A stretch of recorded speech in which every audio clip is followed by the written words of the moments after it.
All right. I think we're ready to start. Can you hear me?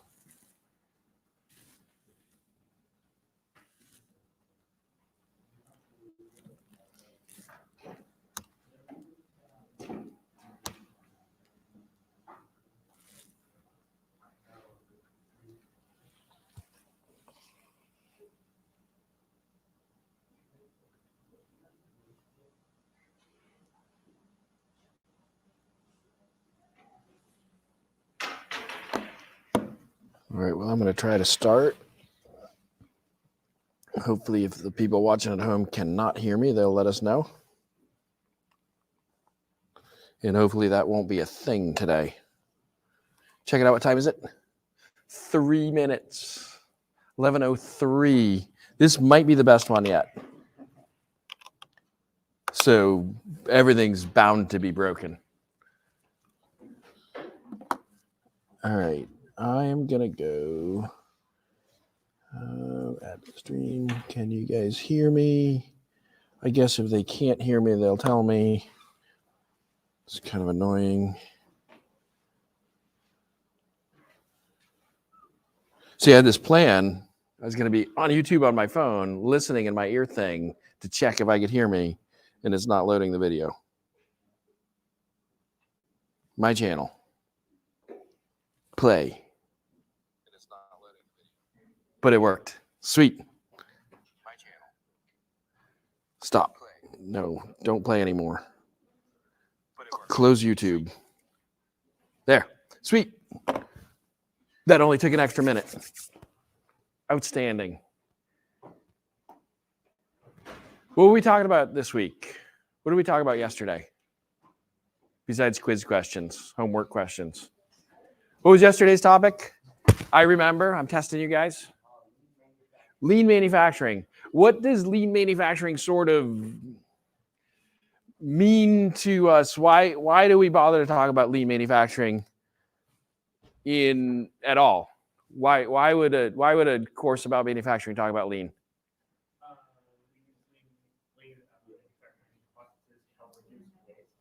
So lean manufacturing processes tend to help reduce waste. So it's really about reducing waste. And the reason that we want to, nobody's commenting. Hey, comment if you can hear me.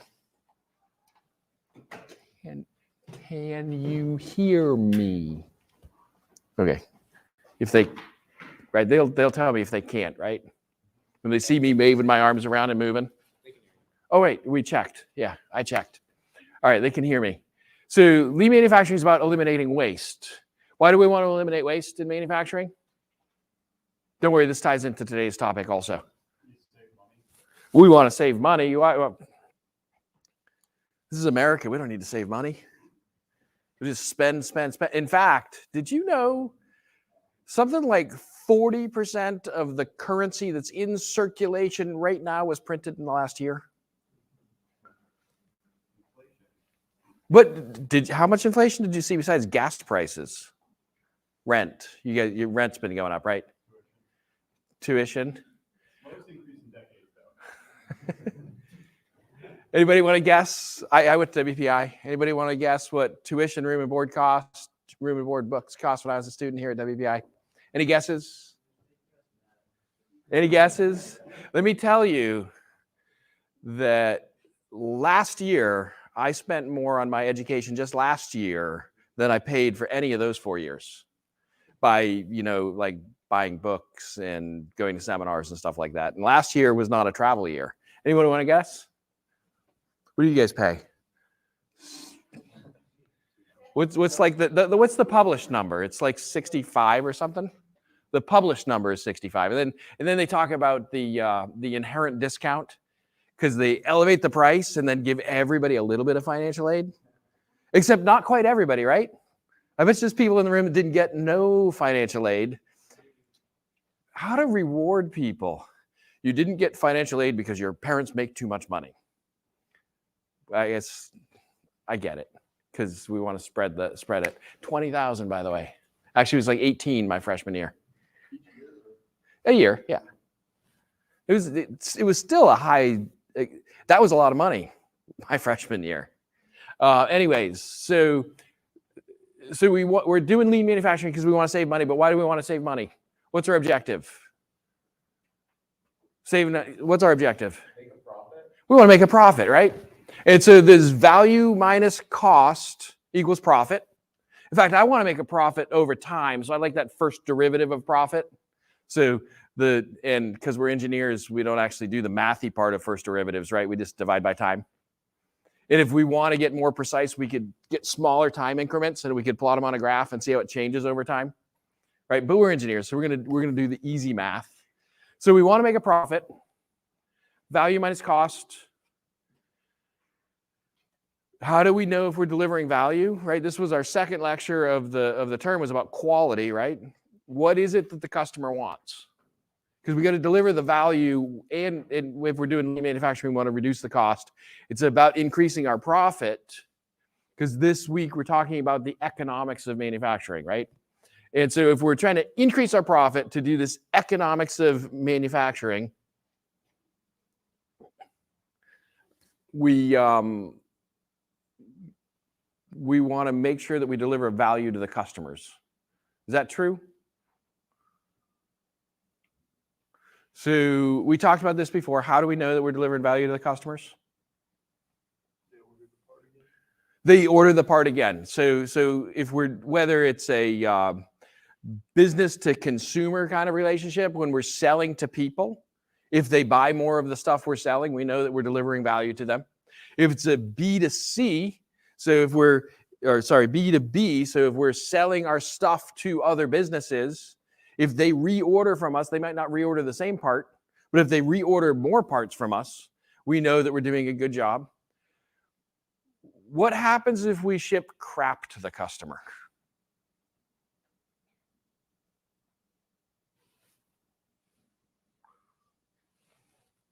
Anybody?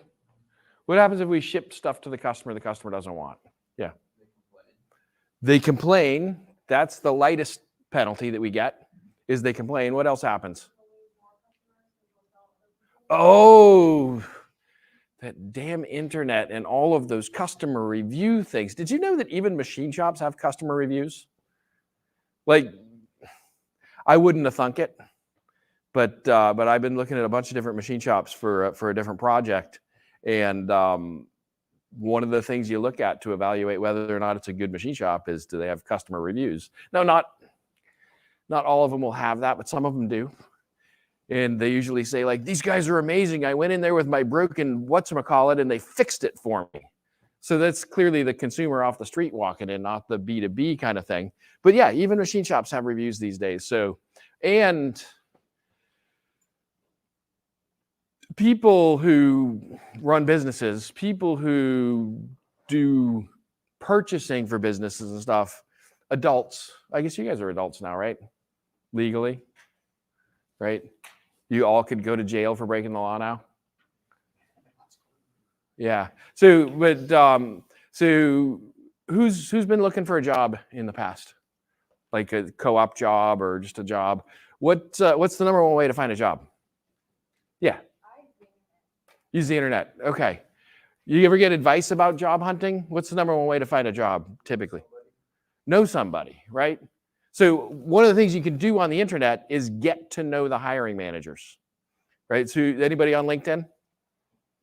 Yeah. So when you're looking for a job, LinkedIn is a great tool because, well, especially if you like link into people that know a lot of people. So if you get connected to somebody that knows a lot of people in your industry, and then you see that this company over here that you really want to work for is hiring, You can find out what are my connections. I used it once for a science project for my daughter. She wanted to make lip balm. She was doing lip balm for her science fair project. And so I found out all of the people that I knew or were connected to on LinkedIn that worked for the Burt's Bees company.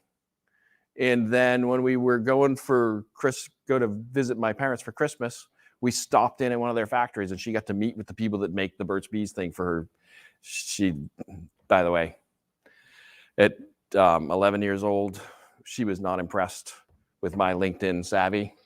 And she's like, Dad, let's get back in the car. I don't want to do this. But anyway, you get to know people, you can get to contact them. So, but people like to network, right? And so if your machine shop keeps giving me bad part, well, like if it happens twice, it's probably all you get. If you keep sending me bad parts, I'm going to tell the other people I know in the industry that we don't buy from those guys anymore because they send crap all the time, right? So yeah, what else happens to us as somebody that has delivered bad parts to our customer? They don't buy it again. They talk smack about us, right? They say that we're no good. They don't pay for the stuff we sent them. Value minus cost equals profit, right?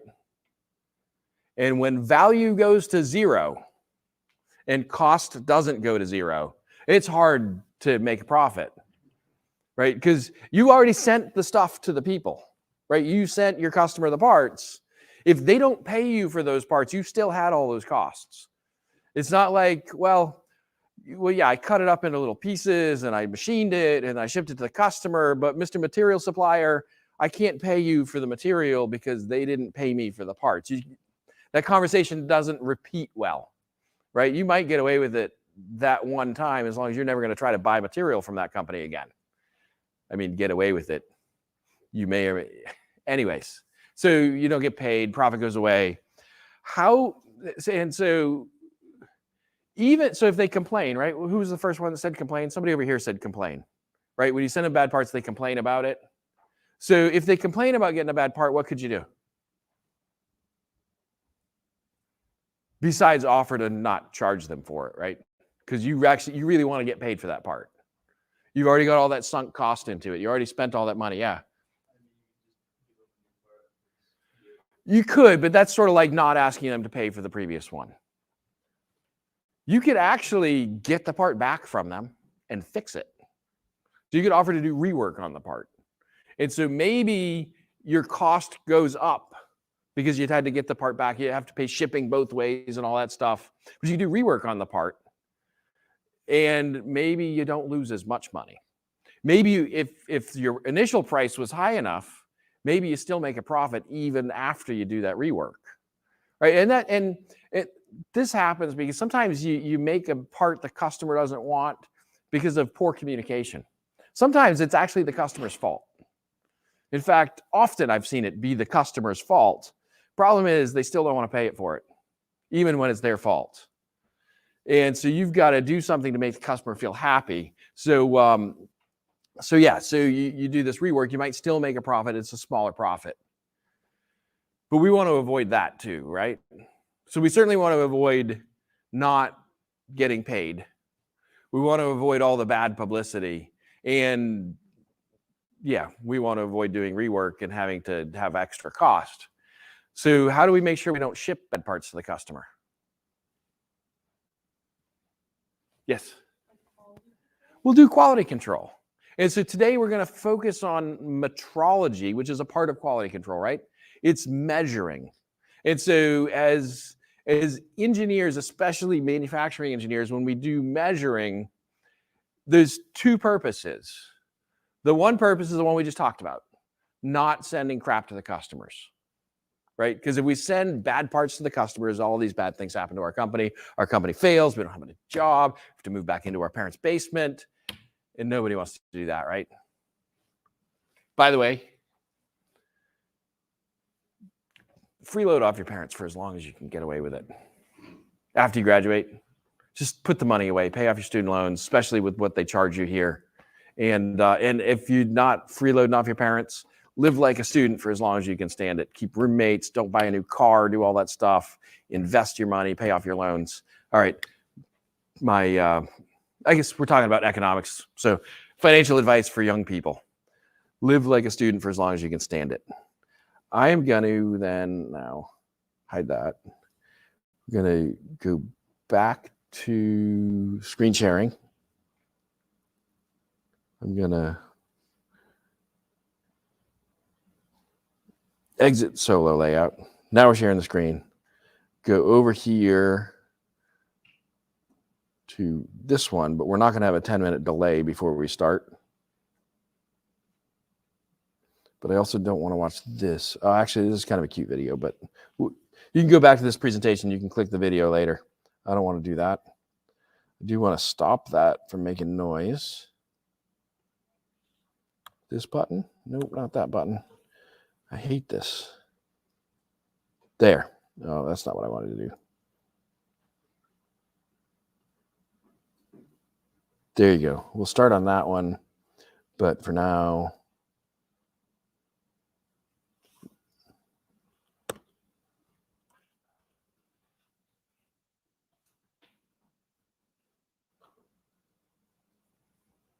camera. I cheated, huh? I wasn't actually ready when I said we were ready for class. So it'd have to be like 11:04 and like 45 seconds. All right. So we're going to measure stuff. We're going to measure stuff to do quality control or quality check, QC. We're going to not ship bad parts to the customer. So measure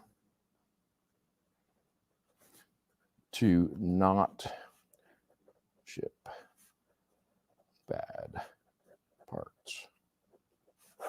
So we're going to measure to not ship bad parts. Why else would we measure as manufacturing engineers?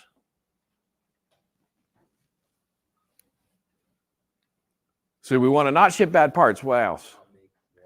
We don't want to make bad parts.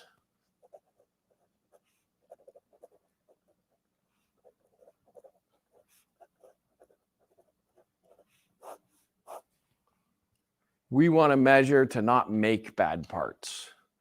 So, and we do that, we call that process control. We want, and often we use statistics. You saw that previous slide there. What did it say?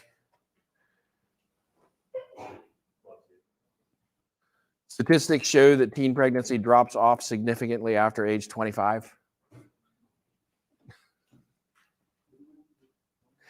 There's a pretty famous book that a lot of people quote and misquote and things like that. It's How to Lie with Statistics. Who's heard of that book title before? Has anybody actually read the book? No, me neither. But it's a cool book title. And I haven't read the book because I've had sort of on-the-job training. I've been able to do it myself often enough that I didn't need the book to tell me how to do it. And I wasn't trying to do more of it. But we want to not make bad parts. So, and this ties in with our economics, right? Because we want to make a profit. And so making bad parts and shipping them to the customer, that's not profitable. We can prove that mathematically. But we want to reduce waste. Does the customer want you to measure the parts? Does the customer want you to measure the parts before you ship the parts? Does measuring the parts intrinsically add value to the parts before you ship them to the customer? Yeah. Not necessarily. I would say almost never, but there's an edge case where it does. What is it? When the customer is willing to pay extra because you gave it a certificate that says you measured it. So in the case where the customer is willing to pay extra because you gave it a certificate, then yes, doing the measurement adds value. But in reality, that measurement step, the step that keeps you from shipping crap to the customer, right, it's an important step, but that's actually a waste step. If you knew in your heart, if you knew in your mind that it was impossible for your process to make a bad part, you would never measure a part again. You would never measure parts before shipping in with a customer if you knew it was impossible to make a bad part. And so what we want to do is use our measurements to control the process, and do measurements early in the process. So anybody ever buy a TV? You bought a TV? Did it work when you took it out of the box? Yeah, he's thinking about it. TVs typically work when we take them out of the box, right? Take them out of the box, you plug them in. As long as all the pieces were in the box, then you plug it in, it works, turns on. You can watch TV. What's on TV these days? What's a show somebody watches on? Like actually, wait. In the last month, besides a sporting event, and maybe even including a sporting event, have you watched TV? You have, like over-the-air broadcast kind of TV. I mean, I'll settle for cable. Or have you watched Hulu and Netflix and you've actually watched TV? Yeah. Anybody else? You're like 56 years old? I mean, I'm 50 something and I haven't watched TV. I haven't watched TV in like 15 years, except for maybe the news. But usually when I want to watch the news, I go to YouTube and I'm like live news. Because if there's ever anything that I want to watch the news about, they're doing live broadcasts on the internet now. All right, but we want to not make any bad parts. So how do we not make bad parts by measuring? Yeah. Oh, so measure twice, cut once. That's the old carpenter's joke, right? This guy goes to the hardware store, goes to the lumberyard. He's going to get some 2x4s because he's building a garage. Guy says, how long do you need him? He says, we're going to need him a long time. We're building a garage.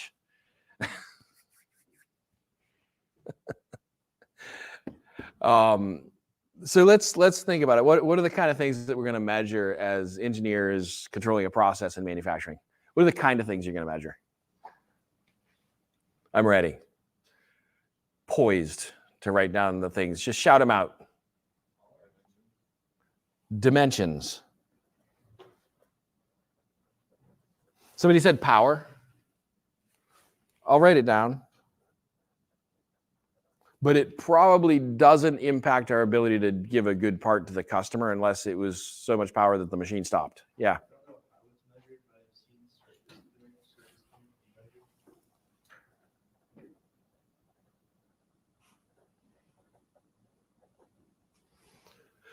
So dimensions. So dimensions are sort of like Euclidean geometry, right? This plane, the distance of this plane to this plane, the distance from this point to this point, the length of this line segment, right? So dimensions are, and dimensions tend to be the things that the designers are typing in or like setting when they're using the drafting software. Right, so you draw your box and then you dimension how long the sides are. So dimensions are those kind of things: length, width, height. Somebody over here that had their hand up, yeah. So tolerances are very important to us, but they're not something that we sort of measure directly. The tolerance is if we've measured that length, width, or height dimension, or diameter is a common one, right? Which is just a length. I mean, length, width, and height are all just length measurements, right? Diameter and radius are just length measurements, sort of. Except we often measure radius with a radius gauge, which means we make a radius that we think is correct. And then we hold it up next to the radius we're checking and we see, do you see light through there? That's a thing. There are military specifications that say how much light you're allowed to see through there. Hold the 40-watt light bulb 3 feet away and do this with the part and see if there's scratches. That's a mil spec. That's something that you could measure. And you could have a specification that says there can't be more than 6 scratches according to this measurement technique, right? So, but tolerances are how much can we screw up? So the designer says you got to make this part, it's got to be 5 inches long. Yeah, but 5 1/4 will work. Yeah, 4 3/4 will work. So the tolerance then is plus or minus 1/4 of an inch on that dimension. So that's how much it can be screwed up and still be an acceptable part. But so tolerances apply. I'm going to cross off power. We might measure it, but not in order to make good parts. But dimensions, those are things that we measure in order to make sure that we can measure the dimensions before we ship it to the customer, or we can measure the dimensions while it's in process. So let's say your the base for your engine, right? Most of you have made both sides of the base by now. I think pretty much everybody, unless you missed lab, have made that. So if anybody screw up on the first side, make a mistake when they made the first side? No. Well, let's say if you were setting up to make that first side, and on the first side, you do the contour that goes around it. So let's say you had the offsets wrong and you made it too skinny. So when you made that first side, you made it too skinny. You should stop before you make the second side. Because if you made that first side too skinny, it's impossible to make it a good part when you're done. Does that make sense? If you put the hole in the wrong place, often that kind of inspection you can tell just by holding it and looking at it, right? You can visually see, and we call that visual inspection. And so when you move parts from one process to the next, you want to do some kind of visual inspection. You want to look at it. Does this look right? Often you can find problems in the process just by saying, oh, that doesn't look right. Let's go find out what's wrong. But you may have some dimensions you're going to measure along the way. So dimensions are things like length, width, height, diameter, things like that, radius, things like that. Surface finish is, well, everybody hold up your thumb, right hand thumb. All right, now pose for the selfie. No. All right, take your thumb, turn it down. This is like the Roman emperor, right? At the Colosseum. So turn it down, bring it to a surface. Just move it back and forth. What do you feel? Find a different surface. Do the same thing. If you trained yourself a couple times, could you identify which surface it was just by rubbing your thumb across it? Close your eyes. You could do that.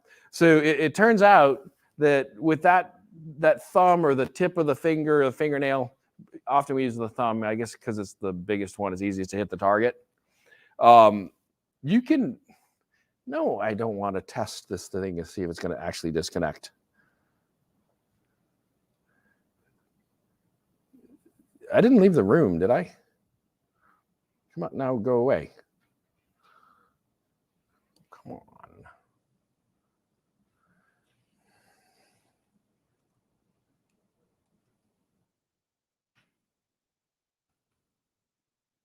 Come on. The one that's hidden under the thing. Because that's obvious.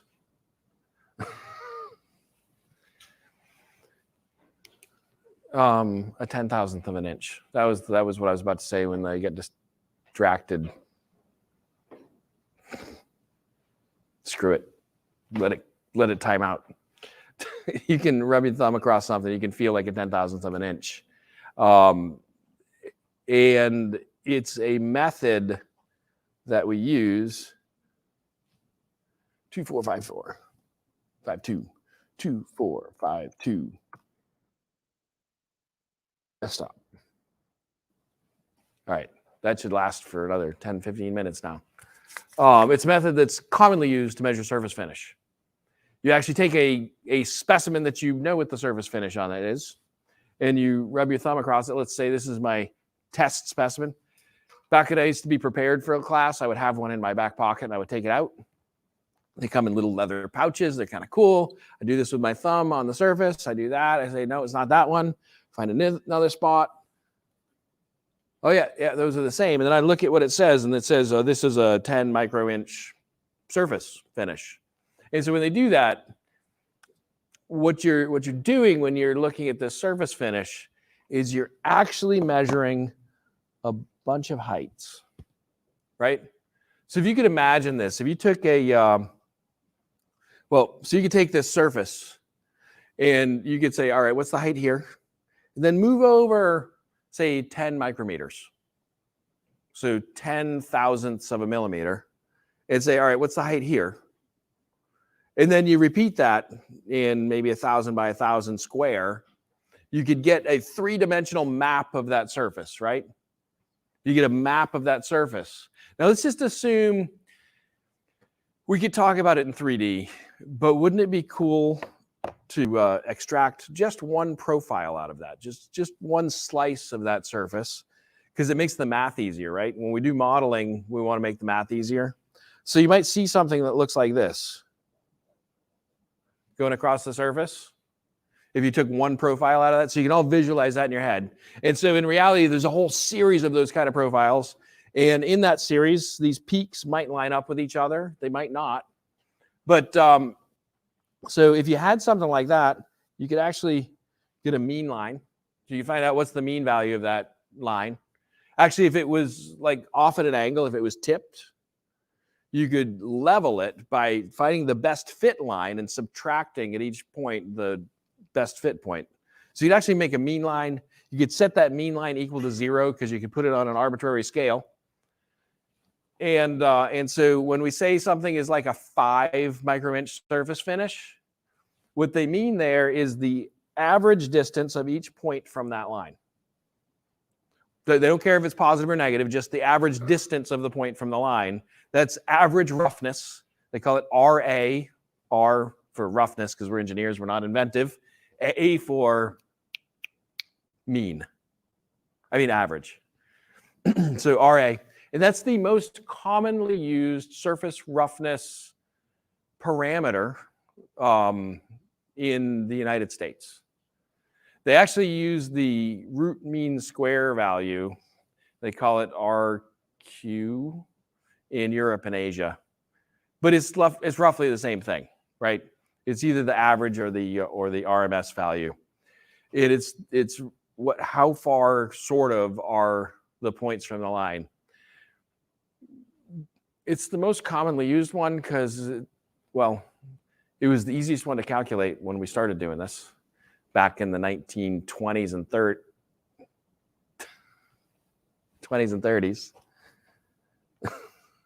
We were doing so good today. I don't want solstice. I want quick camera, and I want to select the source to be, it's gone. It's not even there anymore.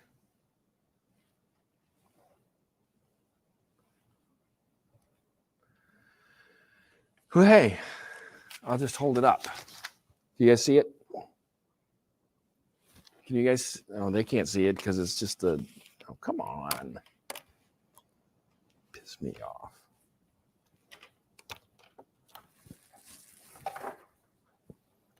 Maybe that's a good cable.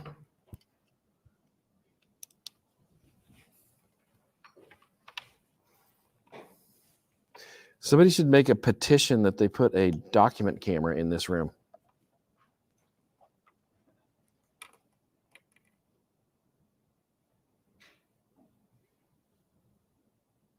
There it is.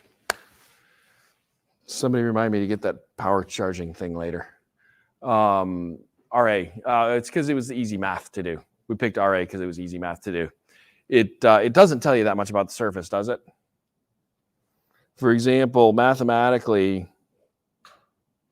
that surface and that surface could have the same RA. And that surface could have the same RA, depending on what the dimensions were. So that RA doesn't tell you much mathematically. Clearly, these would perform differently in the field, right? Those three different surfaces would perform differently. So there are, I don't know, maybe 1,000 different ways to do the math to any double E's? I think I've asked this before, right? But double E's like to do signal analysis, right? They do all kinds of transforms on signals that are coming in.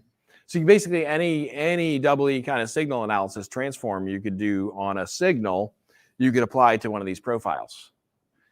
And literally like 1,000 have been created and published in papers and things like that.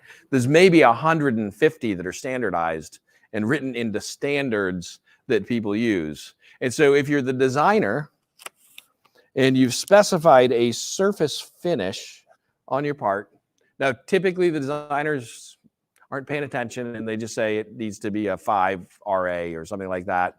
And you can honestly measure that with your thumb if you train your thumb to measure that. It's not hard to do. But if what the surface looks like actually matters to the function, and the designer knows anything, when they specify surface finish, they tell you which parameter to measure. And not only that, what the measurement conditions are. But in reality, what they're doing is they're doing a series of height measurements as they go across a part like this. And they're calculating some parameter based on the digital data that they've got in the system. My PhD research is in this surface finish stuff, so I can talk about this for days and days and days. In fact, I have before. I'm not going to subject you to that. But in my dissertation defense, the department head, everybody feels like they have to ask a question if they're a professor. They have to sound like they paid attention to the presentation and stuff. I should make all you guys ask a question before you can leave the classroom. We'd be here for a while, huh? Because I would have to judge if the question was valid. Anyway, he asked me this really dumb question. I can't remember exactly what he asked, but it was like so dumb that I couldn't figure out how to answer his question and still not look stupid standing in front of the room, because he's already the department head, right? He can look stupid wherever he wants to. He's still the department head. I had to figure out and my advisor saved me. So your advisor can do that in one of these things. And he understood the question. I didn't, because of the way it was phrased. But he asked me, do we live in an analog or a digital world? And so I'll ask you guys this question. Do we live in an analog or a digital world? So analog is like record player where the needle scratches across. By the way, that's the most common way to measure surfaces, besides the thumbnail, is taking like a record player needle and dragging it across the surface and having a circuit attached to it that sees how much did it go up and down as it got dragged across, or what was the signal that came off. So do we live in an analog or a digital world? Make my answer choice is going to be very digital. Stand up if you're a 1 and we live in a digital world, and stay seated if you're a 0 and we live in an analog world.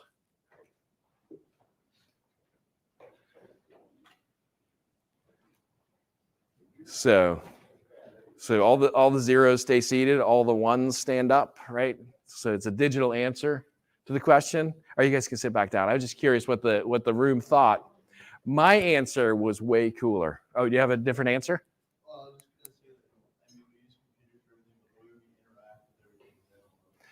I'm not certain. I'm not certain that the way we interact with everything is analog. I actually believe that the way we interact with almost everything is digital, because we're sampling everything, even the way we see, right? So, straight in front of you, there's a spot your eyes can't see. There should be like a spot of no vision in front of us, but our brain fills it in. And plus we move, so we get to glimpse that spot every now and then. But is it not right in front of? Well, there's the stuff on the side too. Yeah. I'm lying with statistics now. 80% of people can't see it. Anyway, I would say that I don't know if we live in an analog or a digital world, but we tend to interact with it digitally, because we're sampling things, especially if we're doing math. That's my theory. That was my answer. Got me off the hook for answering the stupid question from the department head. The question I thought was stupid. My wife was there. She says, "Oh, I would have asked the same question." So maybe I'm the stupid one. Who knows? I want to give us a couple minutes to go over questions from the quiz. There are like slides and slides and slides of stuff about surface metrology if you want to learn more about that. Hours of video of me talking about it if you want to learn more about that. But I think for now, this is good for talking about the things we're going to measure. We're going to measure. Oh, we have class tomorrow, right? Tomorrow's Thursday, and this is not the week that does not have a Thursday. By the way, did you notice on the calendar the week that doesn't have a Thursday also doesn't have a Tuesday for us? So we have one class next week. It's on Wednesday. Besides labs, labs are Monday, Tuesday. No labs on Wednesday next week unless you're going in to make something up. And if you're going to go in to make something up, arrange that with a PLA or somebody in advance so that we're not surprised when you show up. But any specific questions about the quiz? There was one or two people that emailed me about a grading thing on. Off the top of my head, I want to say that it was question 16 that had a grading issue on some of the versions. I don't know that that's true, that it was 16, but the problem was the tolerance range was too small. So even though you really had the correct answer, it was marking it wrong. So I'll fix all those.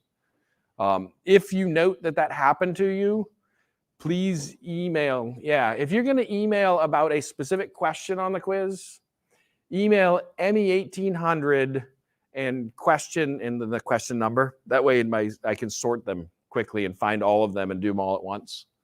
But I know there was at least one minor grading problem. The tolerance was wrong on the grade accepted. Is there a specific question about anything? Anything you want to review? We got the energy problem yesterday. And so that's just, it's really Google to find the right equation. And then I do this thing. So I've used a few haikus in class, right? Anybody noticed? It's like engineering's math, just a bunch of word problems. Cancel the units. So a haiku is 5 syllables, 7 syllables, 5 syllables in Japanese, and it should be about nature. But I looked this up. The American Poetry Association says that if you're writing haikus in English, you can be lax on the 5, 7, 5 thing. You could have 6 or 5 or 4 syllables. That's accepted by the American poets. And it doesn't have to be about nature. So I have a series of engineering haikus. That's one of my favorites, though. Who could think of a haiku from today's lecture? I challenge each table to write a haiku for today's lecture. You might want to move. All right. We got 5 minutes left. I want 1, 2, 3, 4, 5, 6, 7, 8, 9, 10, 11 haikus in the next 5 minutes. 12, I'll do one. About today's lecture. The reason I started writing haikus was of a book I read. The book was by a guy named Leo Babauta. It's called Zen Habits. And what Leo Babauta said was that if you're going to just write a haiku, you just need 5, 7, 5, right? You just need to follow the rules. If you want to write a good haiku, you need to find the best 5, 7, 5 on the topic. And so I started every morning writing a haiku on the thing that I was going to focus on doing that day. That's how I did this. All right, so today's about metrology. Metrology is 4 syllables. Measurement is 3 syllables.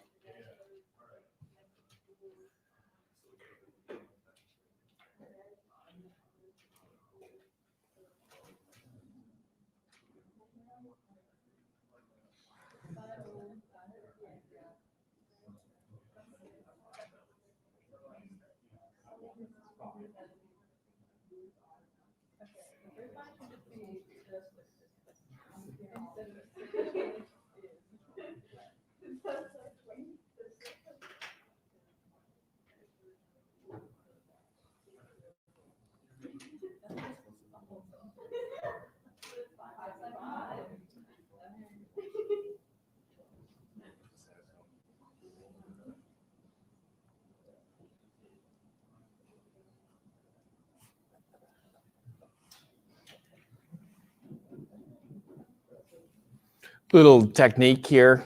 I did the 2 5-syllable ones first. Now I'm going to find a 7-syllable to put between them.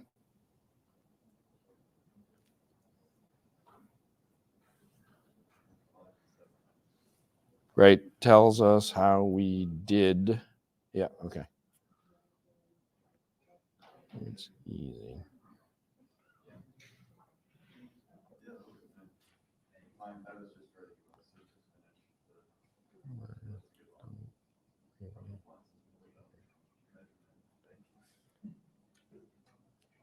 Oh no, it's fine. Anything on today's topic. Yeah, this one is not the best. There's easy.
I don't care.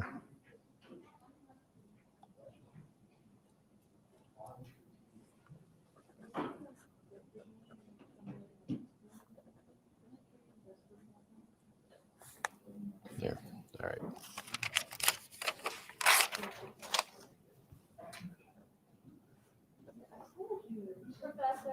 Yep. I was going to say, who's ready to go? You guys ready to go? All right. Did you write it down? Just speak it. Speak it. But let's make sure that people can hear you. Oh no. All right. I won't focus the camera on you though. Thank you. No pressure. And I'm not even sure we're showing the camera now anyway. But it definitely, we got the audio on. Oh, never mind.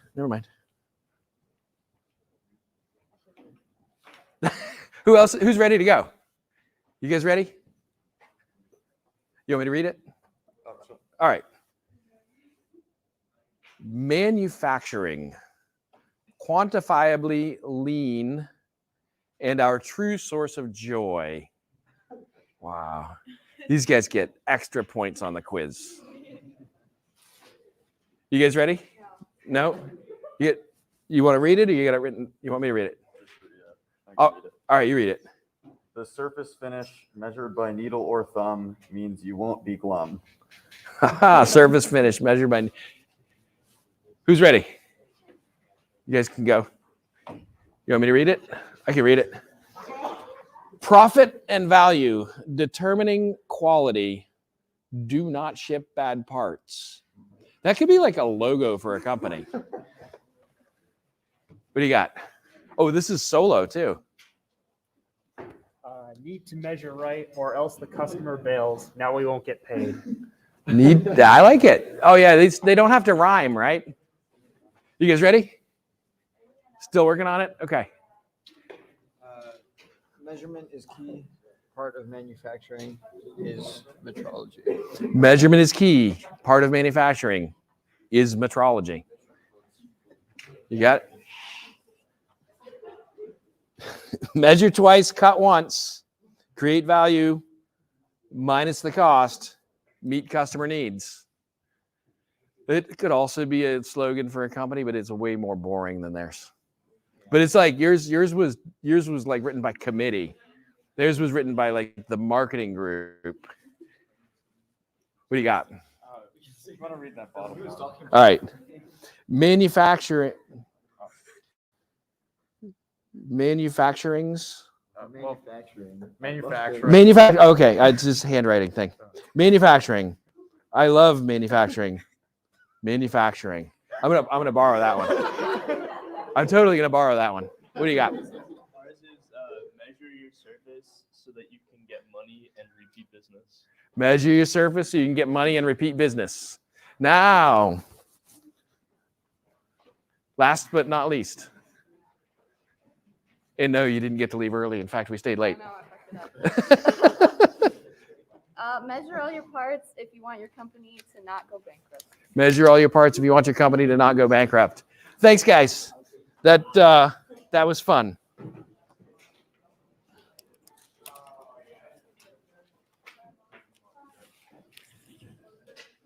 Once I did an assignment where I had the class write haikus, and there was a Japanese kid in the class, and he wrote all his haikus in Japanese.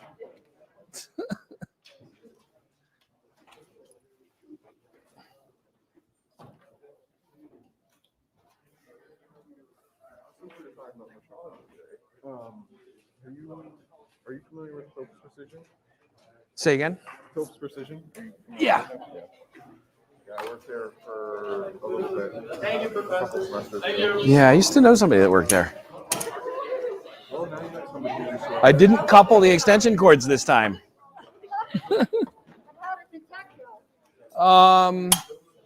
It was the fastest setup ever, and it only failed 2 or 3 times.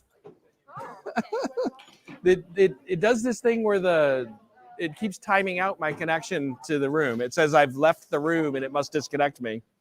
And I tried hitting cancel and it still disconnected me. But it lets me log right back in though. Yesterday I did the log right back in thing. Today I tried clicking the button.